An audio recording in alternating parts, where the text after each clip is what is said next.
नमस्कार साथियों, आप सभी का मेरे YouTube चैनल पर स्वागत है।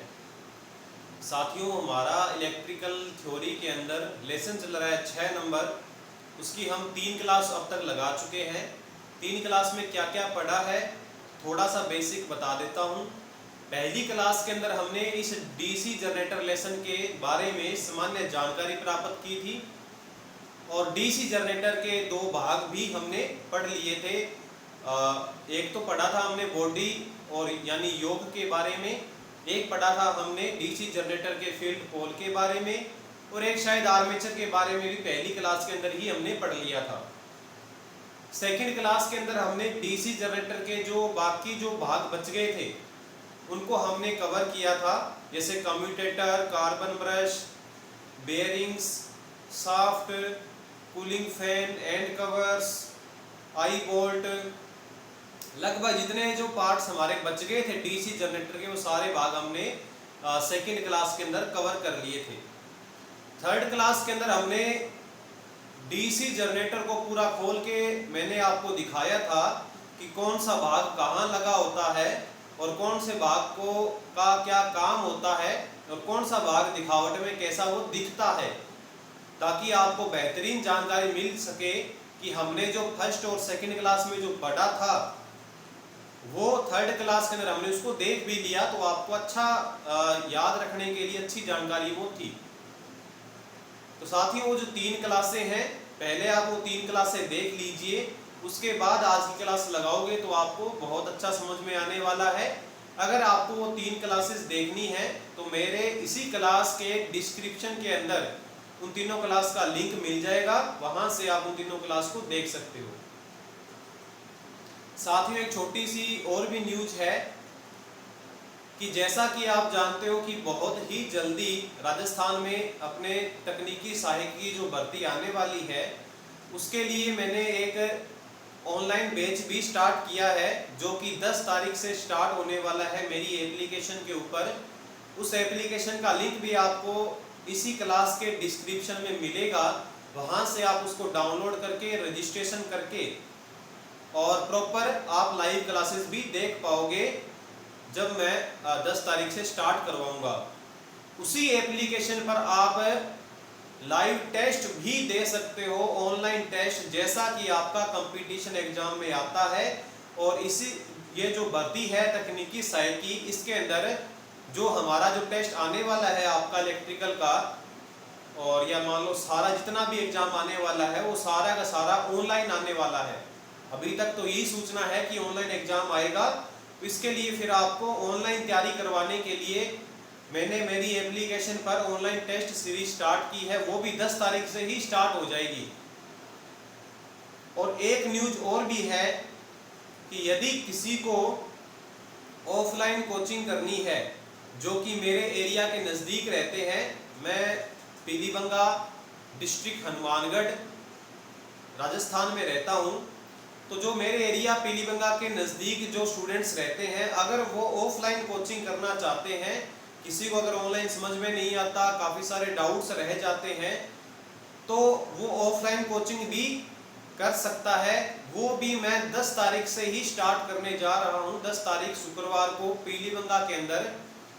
और अगर आपको उसके बारे में जानकारी चाहिए, ऑफलाइन कोचिंग के बारे में जानकारी चाहिए, या आपको ऑफलाइन कोचिंग करनी है, तो ये मेरे कॉन्टैक्ट नंबर है।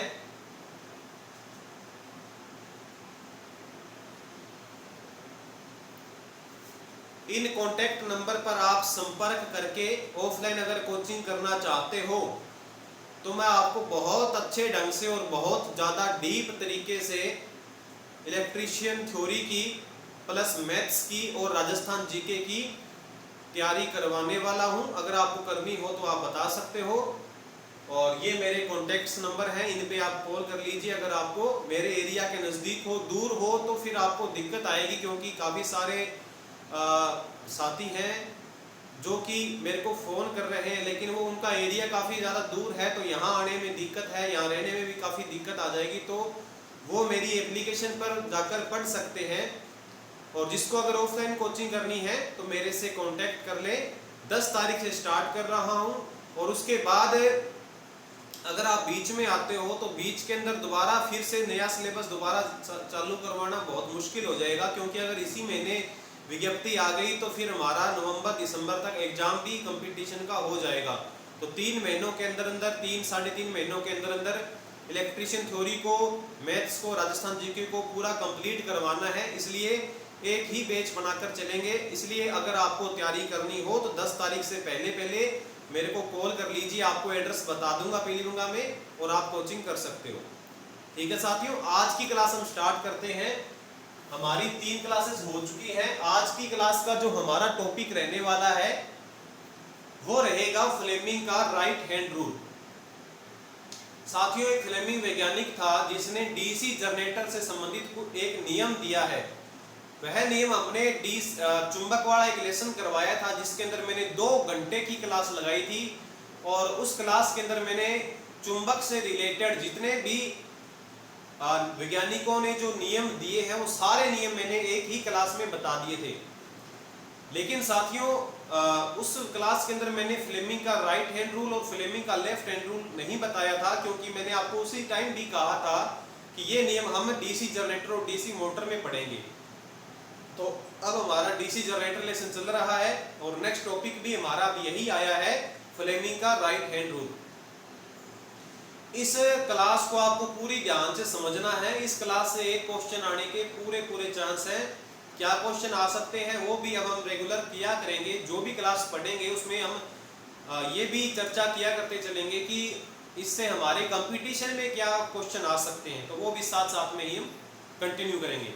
तो साथियों, आज का टॉपिक जो फ्लेमिंग का राइट हैंड रूल है, पहली बात तो ये बात है कि ये जो नियम है हमें ये क्या बताता है, किस लिए हम ये डीसी जनरेटर में इसको लागू करते हैं। तो साथियों, डीसी जनरेटर के अंदर क्या होता है, जैसा कि आप पूरी कंस्ट्रक्शन उसकी देख चुके हो, विजुअल मैंने आपको सभी पार्ट्स दिखा दिए हैं, और उसकी वर्किंग प्रोसेस भी मैंने आपको पहली क्लास के अंदर ही बता दी थी, किस प्रिंसिपल पर वो काम करता है डीसी जनरेटर और कैसे काम करता है। तो फ्लेमिंग का राइट हैंड रूल क्या बताता है कि डीसी जनरेटर में क्या होते हैं, आप जानते हो फील्ड पोल्स होते हैं, उनके मध्य में आर्मेचर होता है, फील्ड पोल्स पर वाइंडिंग की जाती है जिनको डीसी सप्लाई से जोड़ा जाता है। अगर वहां पर वाइंडिंग नहीं है तो फिर वहां पर परमानेंट मैग्नेट यूज करना पड़ेगा, और बीच में जो आर्मेचर होगा उसको अपने कोई विधि से घुमाया जाएगा। जब वो आर्मेचर घूमेगा तो उसके अंदर एसी विद्युत वाहक बल पैदा हो जाएगा। उस एसी विद्युत वाहक बल को डीसी में कन्वर्ट करने के लिए हमने कौन सा भाग यूज किया है, कम्यूटेटर यूज किया है। कम्यूटेटर की जो सेगमेंट्स हैं जिन्हें हम स्लिप रिंग भी बोलते हैं, उन स्लिप रिंग के बीच में माइका एक इंसुलेशन भी भरा जाता है, ताकि सारी जो कम्यूटेटर के सेगमेंट्स हैं वो शॉर्ट ना हो जाए। तो ये जो नियम है साथियों, ये नियम हमें ये बताता है कि डीसी जनरेटर के अंदर जो विद्युत वाहक बल पैदा होने वाला है एसी, उसको कम्यूटेटर ने जो डीसी बना दिया है, तो कौन से कार्बन ब्रश पर हमें पॉजिटिव मिलेगा और कौन से कार्बन ब्रश पर हमें नेगेटिव विद्युत वाहक बल मिलेगा, इस बात की जानकारी हमें ये फ्लेमिंग का राइट हैंड रूल करवाने वाला है। क्यों ऐसा चाहिए हमें कि हमें पता हो कि कार्बन ब्रश भी जो 1 नंबर है वो पॉजिटिव है या नेगेटिव है, 2 नंबर कार्बन ब्रश की ध्रुवता क्या है, ऐसा हमें जानना क्यों जरूरी है। क्योंकि आप समझते हो, और मैंने बहुत पहले ही आपको शायद पहले चैप्टर के अंदर ही बता दिया था जब डीसी करंट के बारे में आपको बताया था कि जो डीसी करंट होती है या डीसी जो ईएमएफ होता है उसकी हमें पोलैरिटी का ध्यान होना बहुत आवश्यक है। अगर सिंगल फेज एसी है तो वहां अगर पोलैरिटी का पता नहीं है तो भी कोई जरूरी नहीं है, लेकिन डीसी के अंदर पोलैरिटी का ध्यान होना बहुत आवश्यक है कि कहां प्लस ईएमएफ है और कहां नेगेटिव पोटेंशियल है। पॉजिटिव पोटेंशियल और नेगेटिव पोटेंशियल का हमें ज्ञान होना, पता होना बहुत ज्यादा जरूरी है। अगर हमने पता नहीं है कि पॉजिटिव वाला कार्बन ब्रश कौन सा है और नेगेटिव वाला कौन सा है, और हमने उसको कोई लोड से कनेक्ट कर दिया, वो लोड भी जो डीसी का होगा उस पे प्रॉपर लिखा होगा कि पॉजिटिव कहां देना है और नेगेटिव कहां देना है। अगर अपने उसको उल्टा जोड़ दिया तो वो जो हमारा लोड है वो खराब हो सकता है, उसमें अधिक करंट प्रवाहित होगी, जिसके कारण वो लोड खराब हो सकता है और आर्मेचर की वाइंडिंग भी जल सकती है। इसलिए हमें इस बात का पता होना चाहिए कि हमारा कौन सा कार्बन ब्रश पॉजिटिव ईएमएफ दे रहा है और कौन सा नेगेटिव दे रहा है। तो ये जो हमें बताने वाला है कि कौन से कार्बन ब्रश पर पॉजिटिव ईएमएफ आने वाला है, कौन से नेगेटिव आने वाला है, वो बताएगा हमें फ्लेमिंग का राइट हैंड रूल। तो कैसे बताता है, कैसे इस नियम को अपने फॉलो करेंगे, आप इसको ध्यान से देखिएगा। सबसे पहले एक डायग्राम की अपने कल्पना करते हैं। ये हमारे डीसी जनरेटर के फील्ड पोल हो गए। ये आगे जो जूते की आकृति के जो दो भाग लगाए हैं, इनके बारे में मैंने आपको पहली क्लास में कितने विस्तार से बताया था और आपको याद होना चाहिए। ये हमारे क्या है, डीसी जनरेटर के फील्ड पोल हैं और इनको अपने क्या बोलेंगे, पोल शू। इन पोल शू के क्या काम होते हैं वो सारा कुछ मैंने फर्स्ट क्लास में आपको बताया था।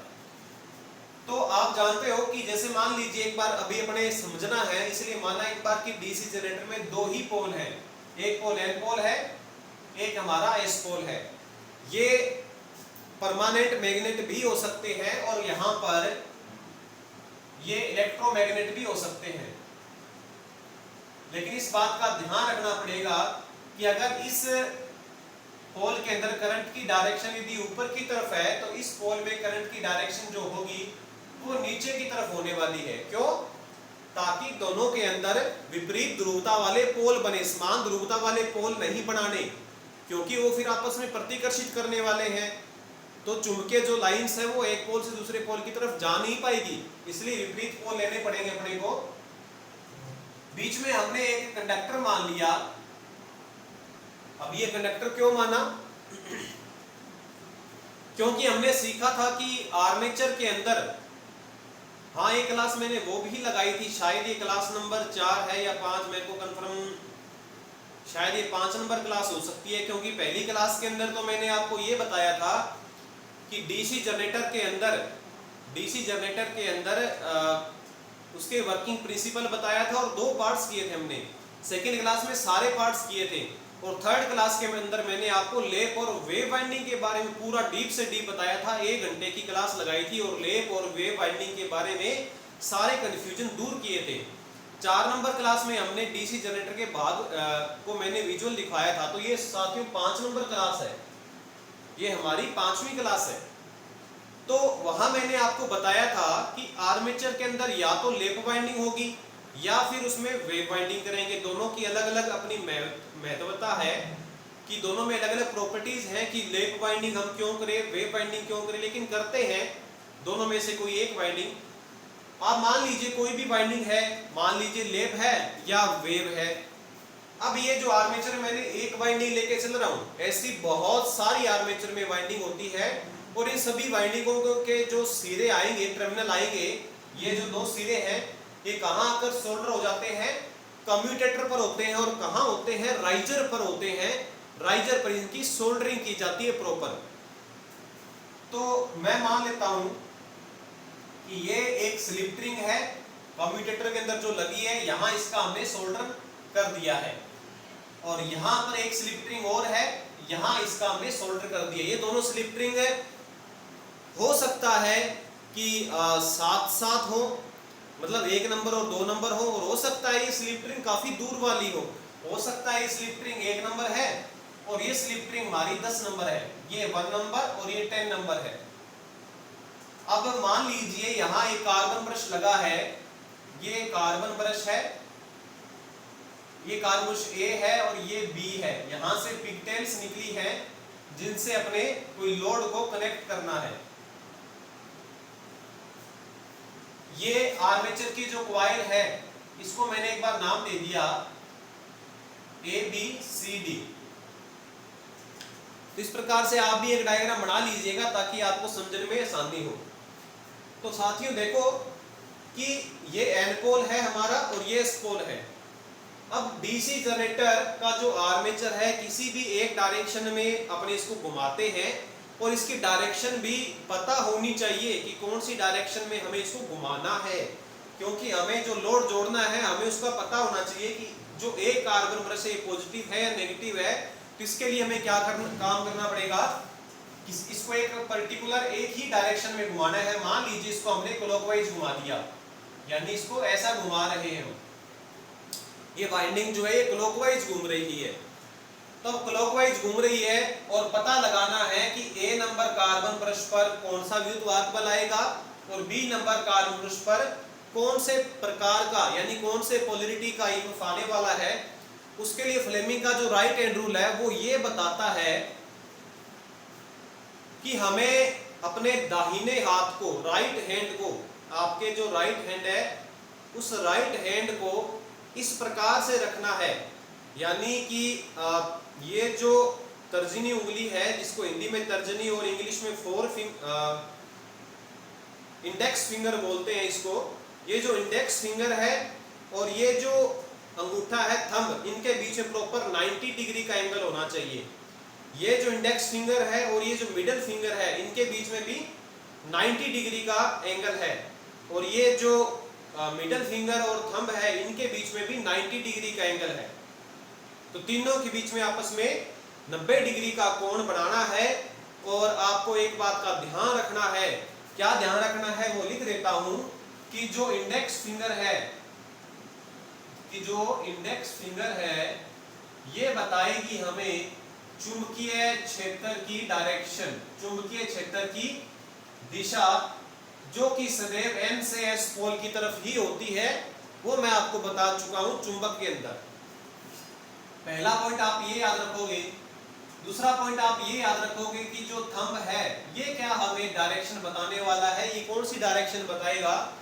ये बताएगा हमें आर्मेचर की DOR, आर्मेचर की DOR। साथियों एक बार तो ऐसा हो गया था कि एक कंपटीशन एग्जाम के अंदर DOR की फुल फॉर्म ही पूछ ली थी। तो DOR का मतलब है डायरेक्शन ऑफ रोटेशन, घूमने की दिशा। डायरेक्शन माने दिशा, ऑफ माने की, रोटेशन माने घूमना, घूमने की दिशा। तो डायरेक्शन ऑफ रोटेशन आर्मेचर की थंब बताने वाला है। और जो मिडिल फिंगर है ये बताएगी, क्या बताएगी हमें, डीसी जनरेटर में ईएमएफ की दिशा, डीसी जनरेटर में ईएमएफ की दिशा ये मिडिल फिंगर बताने वाली है। इन तीनों बातों को अगर आप ध्यान से याद कर लोगे तो ये नियम आपको तुरंत ही झटके से समझ में आ जाएगा, कोई मुश्किल नहीं है। जैसे मैं बता देता हूं, इस नियम में अगर अपने ज्ञात करके देखें कि ए कार्बन पृष्ठ पर कौन सी सप्लाई आने वाली है और बी पर कौन से आने वाली है, तो इस बात को आप ध्यान रखने के लिए आप याद कीजिएगा कि ये जो इंडेक्स फिंगर है जिसको हिंदी में तर्जनी उंगली बोलते हैं, आप याद कीजिएगा कि ये जो नाखून वाला सिरा है इसको सदैव एस पोल मानना है। ये एस पोल है और जहां से तर्जनी उंगली इंडेक्स फिंगर का स्टार्टिंग हो रहा है इसको सदैव आपको एन पोल की डायरेक्शन में रखना है, यानी कि ये एन पोल है और ये एस पोल है। तो ये जो नाखून वाला सिरा मैंने आपको क्या बताया, एस पोल, और ये वाला जहां से स्टार्टिंग हो रहा है इंडेक्स फिंगर का ये कौन सा पोल है, एन पोल। तो मैंने क्या इस चुंबकीय क्षेत्र को इस उंगली के डायरेक्शन में कर लिया है, उल्टा बोल दिया, यानी कि इस उंगली को इस चुंबकीय क्षेत्र की डायरेक्शन में मैंने इसको कर लिया है। अगर यहाँ एन पोल होता और यहाँ अगर एस पोल होता तो फिर मेरे को उंगली की डायरेक्शन ऐसे करनी पड़ती, क्योंकि ये तो एन हो गया और ये नाखून वाला सिरा कौन सा हो गया, एस हो गया। इतनी बात एक बार आप याद कीजिए कि जो इंडेक्स फिंगर का स्टार्टिंग है वो तो एन पोल से होगा और जो नाखून वाला सिरा है ये एस मानना है सदैव आपको, और आपको चुंबकीय क्षेत्र की डायरेक्शन के अंदर अपने इस तर्जनी उंगली को रख देना है। रखने का मतलब ये नहीं कि काट कर रख देना है, रखने का मतलब किसको उस डायरेक्शन में अपने को कर लेना है। थंब माने अंगूठा, अंगूठे की डायरेक्शन आपको ऐसे करनी है कि जैसे मान लीजिए ये एन पोल के प्रभाव में एबी वाइंडिंग का ये सिरा है, एबी वाइंडिंग का ये जो 1 नंबर स्लिप रिंग का जो सिरा है वो एन पोल के प्रभाव में है, और 10 नंबर स्लिप रिंग का सिरा ये एस पोल के प्रभाव में है। इसको अगर आपको प्रॉपर तरीके से समझना है कि ये एन पोल के प्रभाव में 1 नंबर है, एस पोल के प्रभाव में 10 नंबर स्लिप रिंग है, तो आप मेरी लेप और वेव वाइंडिंग की क्लास देख लीजिए, वहां से समझ में आ जाएगा आपको। तो ये जो 1 नंबर सिरा है ये एन पोल के प्रभाव में है, माना एक बार, और 10 नंबर सिरा एस पोल के प्रभाव में है। और जो कार्बन ब्रश है ये मान लिया एक बार कि इस 1 नंबर स्लिप रिंग पे है और 10 नंबर पे ये बी जो कार्बन ब्रश है वो चिपका हुआ है। तो ऐसा होगा कि जो अंगूठे की डायरेक्शन है आपको, वो आपको डायरेक्शन ऑफ रोटेशन जो आर्मेचर की है उस डायरेक्शन में करना है। जैसे देखिए साथियों कि आपको 1 नंबर स्लिप रिंग पे देखना है, तो 1 नंबर स्लिप रिंग या जो AB जो ये जो इतनी जो वायर है ये एन पोल के प्रभाव में है और इसकी जो रोटेशन है वो ऊपर की तरफ है। तो ऊपर की तरफ है मतलब अंगूठा आपको ऊपर की तरफ रखना है।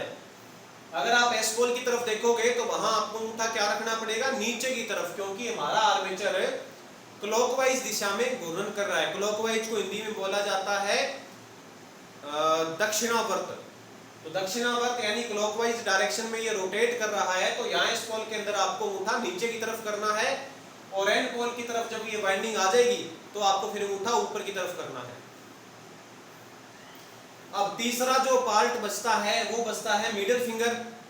मिडिल फिंगर माने मध्यमा उंगली। तो मध्यमा उंगली बता देगी हमें कि किस डायरेक्शन के अंदर किस पोलरिटी का ईएमएफ पैदा हुआ है। अभी आपको बता देते हैं। जैसे मान लीजिए एन पोल, माना क्या मैंने तो डायग्राम बना दिया, तो अभी तो एन पोल यही है और एस पोल ये रहा। तो मैंने इसको चुंबकीय क्षेत्र की डायरेक्शन में इसको कर लिया है, तर्जनी उंगली को, इंडेक्स फिंगर को। अंगूठा मेरे को भी पता लगाना है 1 नंबर स्लिप रिंग पर कौन से प्रकार की पोलरिटी आ रही है। तो मेरे को 1 नंबर पर पता लगाना है तो अंगूठे की डायरेक्शन क्या करनी पड़ेगी, ऊपर की तरफ। तो ये जो इंडेक्स फिंगर जो मिडिल फिंगर है ये अपने आप ही अंदर की तरफ है। ये देखोगे आप, मैंने आपको कहा था इस प्रकार से आपको अपने दाहिने हाथ को रखना है। तो जो इंडेक्स फिंगर है इसको अब ऐसा वैसा कैसे भी कर सकते हो, ज्यादा नहीं घुमाना कहीं ये आपका हाथ टूट जाए। तो ये जो मिडिल फिंगर है ये बताएगी आपको कि किस डायरेक्शन में ईएमएफ पैदा होगा। तो अगर आप देखोगे तो एन ये रहा, एस ये रहा, अंगूठा ऊपर की तरफ है। तो जो इंडेक्स अपनी जो मिडिल फिंगर है ये अंदर की तरफ है। ये कहाँ है, अंदर की तरफ है। जैसे अगर आपको 10 नंबर स्लिप रिंग पे देखना है तो आप देखिए एन ये रहा, एस ये रहा। तो मेरे को इसको उंगली को, तर्जनी को एन से एस की तरफ करना है। तो एन से एस की तरफ करने के लिए मेरे को ये मैंने एन से एस की तरफ इसको कर दिया है। यहाँ अगर 10 नंबर स्लिप रिंग पे देखूंगा तो ये एस पोल के प्रभाव में है और यहाँ पर आर्मेचर नीचे की तरफ आ रहा है तो अंगूठा नीचे कर लिया। तो ये आप देखोगे मिडिल फिंगर ये अपने आप ही बाहर की तरफ डायरेक्शन में आ गई।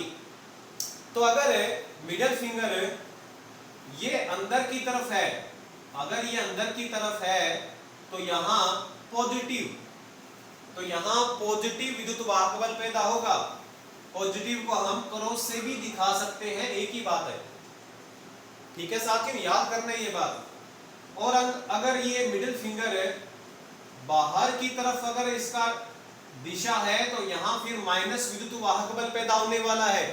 माइनस को हम क्या लिख सकते हैं, इसको हम डॉट भी लिख सकते हैं, एक ही बात है। डॉट लिख दीजिए या माइनस लिख दीजिए, अधिकतर तो डॉट ही लिखा होता है। इसका मतलब क्या बना कि एक जो ए नंबर कार्बन ब्रश है यहाँ तो पॉजिटिव विद्युत वाहक बल पैदा होगा और जो बी कार्बन ब्रश है यहाँ नेगेटिव विद्युत वाहक बल पैदा होगा।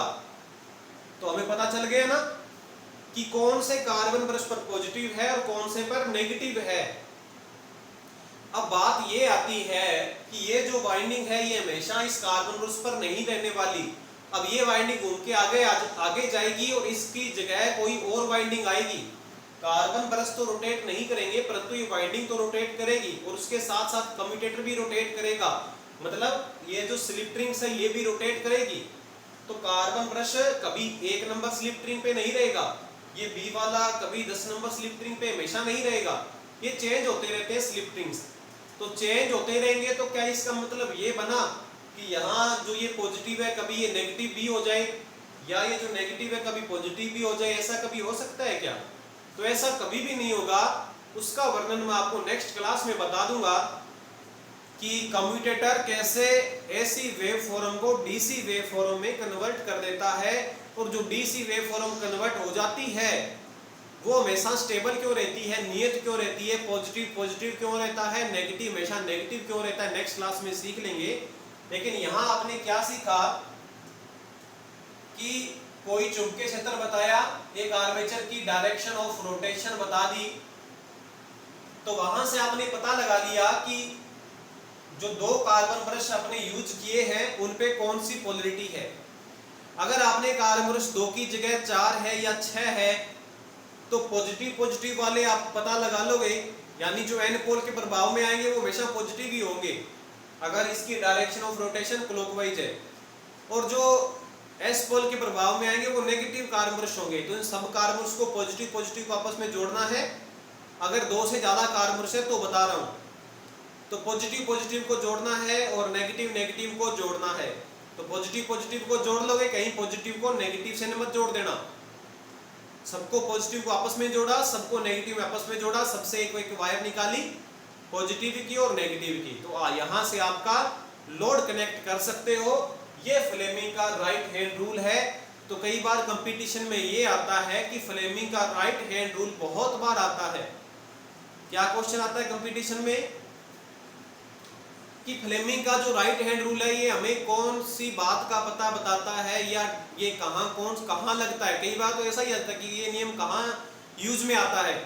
तो ये नियम कहाँ यूज में आता है, डीसी जनरेटर में आता है। और डीसी मोटर में कौन से नियम का उपयोग होगा, फ्लेमिंग के लेफ्ट हैंड रूल का। अब एक बात है जो वहां मैं आपको बताऊंगा कि जो डीसी मोटर आएगी हमारी, वहां पर मैं आपको बताऊंगा कि वहां पर फ्लेमिंग का राइट हैंड रूल भी यूज में आने वाला है। तो वहां ये क्या काम करेगा, वहां अपने वो चीज पढ़ेंगे बाद में। लेकिन अभी आप समझिए कि आपको पता होना चाहिए कि फ्लेमिंग का राइट हैंड रूल पहली बात कहां यूज में आता है, तो डीसी जनरेटर में आता है। और क्या बताता है हमें कि डीसी जनरेटर में जो विद्युत वाहक बल उत्पन्न हुआ है उसकी दिशा बताएगा, यानी उसकी पोलरिटी बताएगा कि करंट हमारी जो इसमें चलेगी वो पॉजिटिव से नेगेटिव की तरफ चलेगी। तो इस प्रकार से इतनी सारी बातें हैं। अब लिखने के लिए काफी सारी बातें हैं, वो सारी बातें मैं आपको अभी लिखवा भी दूंगा। उससे पहले आप ये 2-3 बातें हैं ये लिख लीजिए कि इंडेक्स फिंगर क्या बताती है, थंब क्या बताता है, और जो विद्युत वाहक बल पैदा होता है उसकी पोलरिटी कौन सी उंगली बताती है, तो मिडिल फिंगर बताती है। अब एक बात है साथियों कि यदि आपको यहाँ ए कार्बन ब्रश पर नेगेटिव विद्युत वाहक बल चाहिए और बी पर आपको यदि पॉजिटिव चाहिए, तो आपको क्या काम करना पड़ेगा, तो आपको क्या काम करना है कि यहाँ पर नेगेटिव आ जाए और यहाँ पर पॉजिटिव आ जाए। अगर अपने को ऐसा प्राप्त करना है, ए कार्बन ब्रश नेगेटिव और बी वाला पॉजिटिव बनाना हो, तो क्या करें। तो एक बार मैं उसको थोड़ा सा साफ करके आपको एक डायग्राम और बना के दिखा देता हूं कि अगर अपने इसकी पोलरिटी चेंज करनी हो तो क्या कर सकते हैं हम। अगर हमें पोलरिटी चेंज करनी है तो 2 काम हो सकते हैं। कितने काम हो सकते हैं, 2। उन 2 काम में से आपको एक काम करना है, उससे क्या होगा, जो विद्युत वाहक बल जो पैदा होगा उसकी पोलरिटी चेंज हो जाएगी। 2 काम में से एक ही काम करना है, दोनों काम नहीं करने। कौन कौन से वो 2 कार्य हैं, नंबर 1 तो मैं आपको बता देता हूं कि फील्ड पोल की दिशा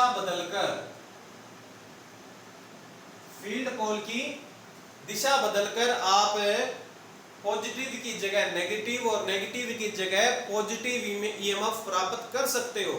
कैसे प्राप्त कर सकते हो, अब देखो आप यहां अपना ये जो पोल था ये पहले N था, अब इसको अपने S बना दिया और यहां N बना दिया। इसको अपने S और N चेंज कर दिए। अब ये चेंज कैसे करेंगे, क्या आपने ऐसा करेंगे कि ये पोल खोला, इसको ये क्योंकि प्रॉपर नटों से कसा होता है तो बॉडी के साथ में, तो इसको खोला, इसको यहाँ फिट किया, इसको वहां फिट किया, तो क्या पोल हमारे ऐसे चेंज होंगे, ऐसे नहीं चेंज होंगे। यहाँ अपने जो करंट दे रहे थे इसको, मान लीजिए करंट यहाँ दे रहे थे अपने, और करंट भी अपने इनमें डीसी देते हैं, यहाँ फील्ड पोल में करंट भी डीसी जाती है। अभी आप थोड़ा सा कंफ्यूज नहीं होना बिल्कुल भी कि अपने इसे डीसी ले भी रहे हैं और फील्ड पोलों को डीसी दे भी रहे हैं, ऐसा कैसे है, तो वो बिल्कुल कंफ्यूज नहीं होना। मैं आपको शायद नेक्स्ट क्लास के बाद जो नेक्स्ट क्लास आ जाएगी उसमें आपको बताऊंगा कि डीसी जनरेटर में जो यहाँ सप्लाई दी जाती है वो सप्लाई कैसे दी जाती है, यानी अलग से भी सप्लाई दे सकते हैं और जो डीसी जनरेटर जो पैदा करता है वो सप्लाई भी हम इसको पोलों को दे सकते हैं।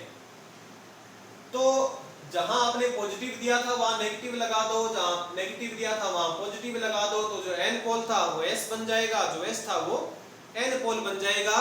क्योंकि ये बात हम सीख चुके होते हैं मैग्नेट लेसन के अंदर, यदि करंट की डायरेक्शन हम अगर अपने चेंज कर दें तो जो पोलरिटी है पोलों की वो भी चेंज हो जाती है। यहाँ पर कौन सा पैदा हो जाएगा एस और यहाँ पर कौन सा बन जाएगा एन।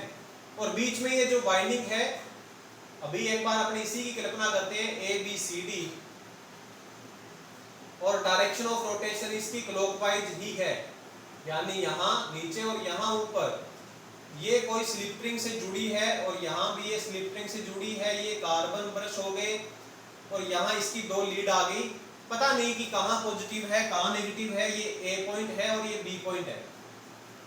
ठीक है साथियों, पता लगाना है ए कार्बन ब्रश पर कौन सा आएगा, अब बी पर कौन सा आएगा। हमने क्या काम किया, पोलरिटी चेंज कर दी इस बार पोलों की, तो क्या इस बार भी ए पर पॉजिटिव ही आएगा, अभी पता लगाते हैं। तो वही बात फ्लेमिंग का राइट हैंड रूल यूज कीजिए आप। आपको सबसे पहले जो इंडेक्स फिंगर है इसको एन से एस की तरफ रखना है, तो एन तो उसका वहां रहा, एस यहाँ रहा, तो मैं भी यहाँ जाता हूँ, एन ये रहा और एस ये रहा। नाखून वाला सिरा कौन सा था इसका, ये वाला नाखून वाला सिरा एस था और ये सिरा इसका एन था, तो एन से एस की तरफ मैंने इसको कर लिया है।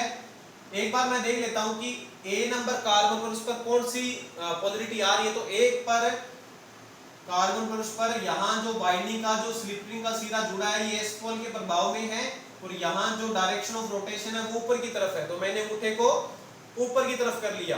तो ये जो मिडिल फिंगर है ये अपने आप बाहर की तरफ मेरे को इंगित करके बता रही है कि बाहर की तरफ ये बता रही है कि यहाँ पर जो ईएमएफ पैदा होने वाला है वो माइनस पैदा होने वाला है, क्योंकि बाहर की तरफ अगर उंगली होती है तो माइनस, अंदर की तरफ है तो पॉजिटिव।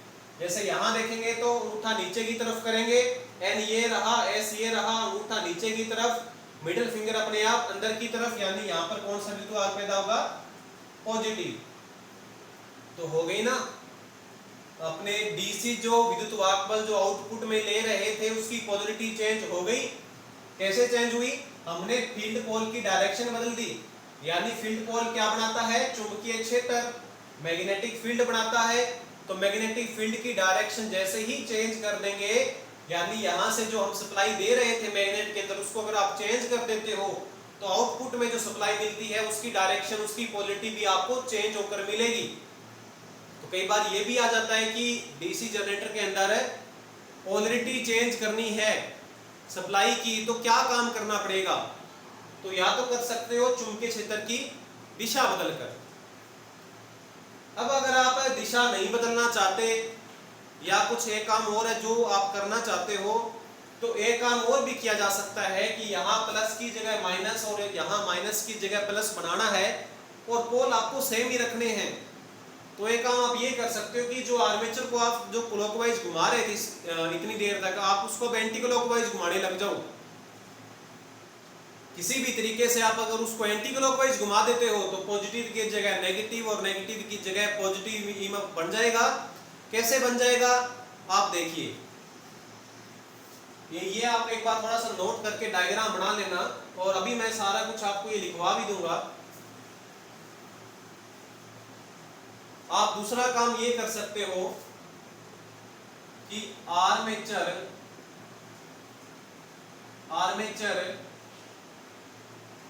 की घुमाव दिशा बदलकर, यानी कि जो फील्ड पोल थे वो तो सेम ही है इस बार, ये एन पोल और ये एस पोल, यहाँ अपने प्रॉपर डीसी वाली जो एक सिंगल वाइंडिंग है, और यहाँ जो आर्मेचर की ये जो एक वाइंडिंग की अपने कल्पना कर रहे हैं, वाइंडिंग बहुत सारी है। ये वाइंडिंग साथियों बहुत सारी वाइंडिंग है, ये अभी तो अपने एक ही वाइंडिंग की कल्पना कर रहे हैं।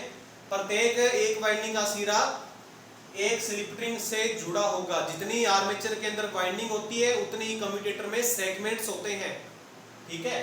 तो यहाँ ये 1 नंबर से जुड़ा है, यहाँ से ये 10 नंबर पे जुड़ा है, ये ABCD एक वाइंडिंग है, ये यहाँ पर अपने कार्बन ब्रश लगे हैं, और यहाँ से ये पिगटेल्स बाहर आ रही है। पता लगाना इस बार है कि अगर अपने आर्मेचर को उल्टा घुमा दें, डायरेक्शन ऑफ रोटेशन इसकी अगर अपने डी और आर इसकी अगर अपने चेंज कर दें, तो क्या इस बार एक नंबर जो कार्बन ब्रश है ए और यहाँ ये जो बी कार्बन ब्रश है, क्या ये सेम रहेंगे? अभी आप पता लगाइए खुद अपने आप, इसका प्रैक्टिकल करके देखिए फ्लेमिंग का राइट हैंड रूल यूज करते हुए कि ए नंबर कार्बन ब्रश पर क्या पॉजिटिव ईएमएफ आने वाला है। इस बार देखते हैं। अभी यहाँ देखो, सबसे पहले इंडेक्स फिंगर को एन से एस की तरफ कर लिया।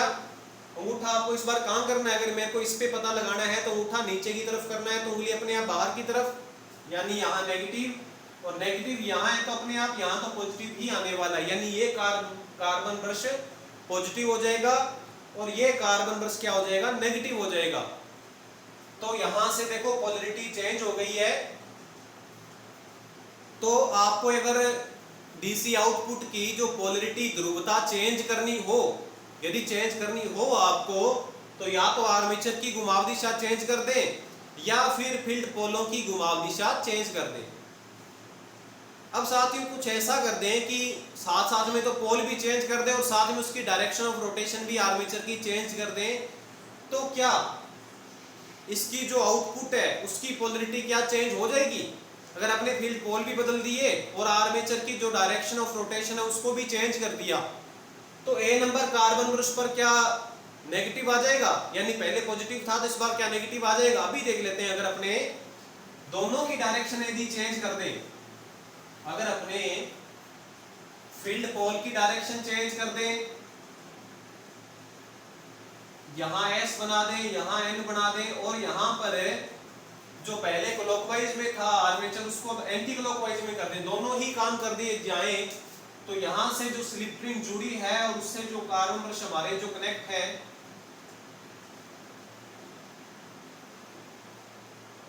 अब ए नंबर और बी नंबर पर क्या आने वाला है? क्या इस बार पोलैरिटी चेंज होगी? अभी आप फ्लेमिंग का राइट हैंड रूल यूज कीजिए।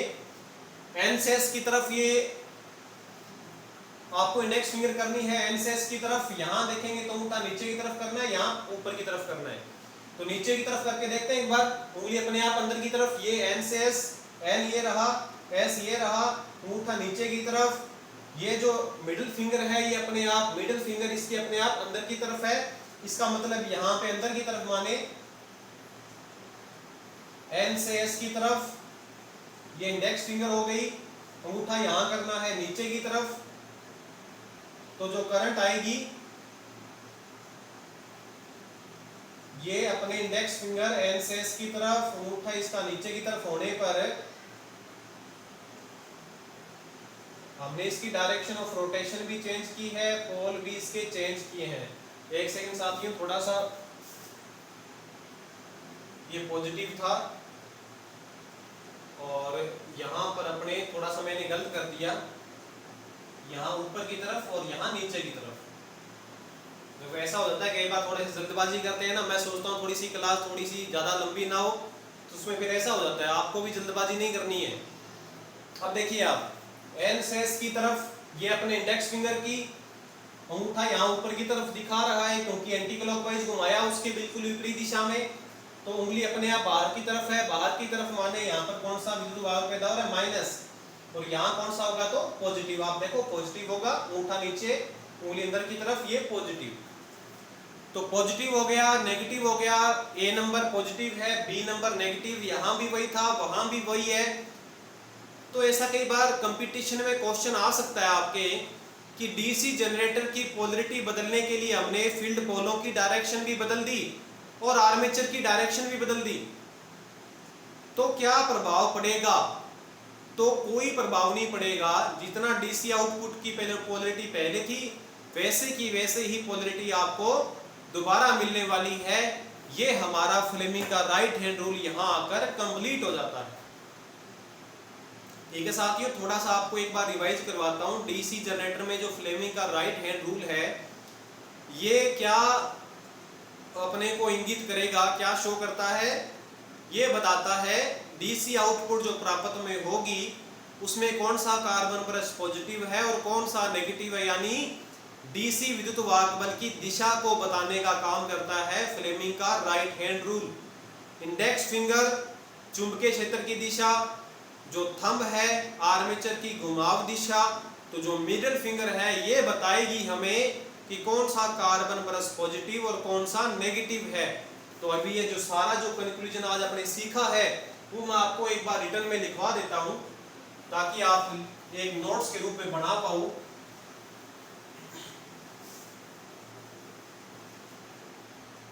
सबसे पहली बात अपने ये लिखेंगे यहां कि यह नियम डीसी जनरेटर में उत्पन्न होने वाले ईएमएफ की दिशा को बताता है। 2 नंबर पॉइंट आप ये लिखिएगा जो आपको चलो यहां एक बार थोड़ा सा और लिख लेते हैं। इंडेक्स फिंगर कोमा थंब और मिडल फिंगर तीनों आपस में परपेंडिकुलर है, तीनों आपस में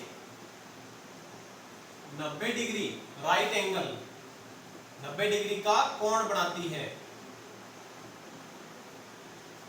तीसरा पॉइंट आप ये लिखोगे कि इंडेक्स फिंगर क्या बताती है, मैग्नेटिक फ्लक्स या मैग्नेटिक एरिया बोल सकते हो आप, मैग्नेटिक फील्ड बोल सकते हो, मैग्नेटिक फील्ड की दिशा। थंब क्या बताएगा हमें,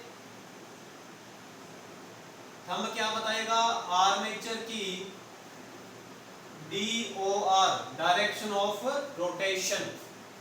तो जो मिडल फिंगर है, मिडल फिंगर ये बताएगी हमें आउटपुट डीसी की ध्रुवता। यहां ये भी लिखा हो सकता है आउटपुट ईएमएफ की दिशा, आउटपुट विद्युत वाहक बल की दिशा, आउटपुट विद्युत धारा की दिशा भी कई बार लिखा होता है। विद्युत धारा तो तब चलेगी जब अपने लोड लगाएंगे, लेकिन लोड लगाने से पहले ही पॉजिटिव नेगेटिव का पता चल जाता है, इसलिए अपने ईएमएफ की दिशा लिखनी चाहिए। धारा की दिशा तो तब होगी ना जब हम इससे लोड जोड़ेंगे, और लोड जोड़ने से पहले ही हमें पता होता है कि कहां पॉजिटिव और कहां नेगेटिव है। तो ये बताता है नियम, ईएमएफ की दिशा बताता है। कई स्टूडेंट थोड़ा कंफ्यूज हो जाते हैं कि क्या ये मैं आउटपुट धारा की दिशा बताता है। धारा तो तब चलेगी जब अपने इससे लोड जोड़ेंगे, और लोड जोड़ने से पहले ही हमें पता होता है कि कौन सा पॉजिटिव और कौन सा नेगेटिव है। तो ये आउटपुट डीसी ईएमएफ की दिशा बताएगा। तो बस आपको मेन बातें तो यही है। फिर आप ये लिख सकते हो कि आउटपुट डीसी ईएमएफ की दिशा बदलने के लिए या तो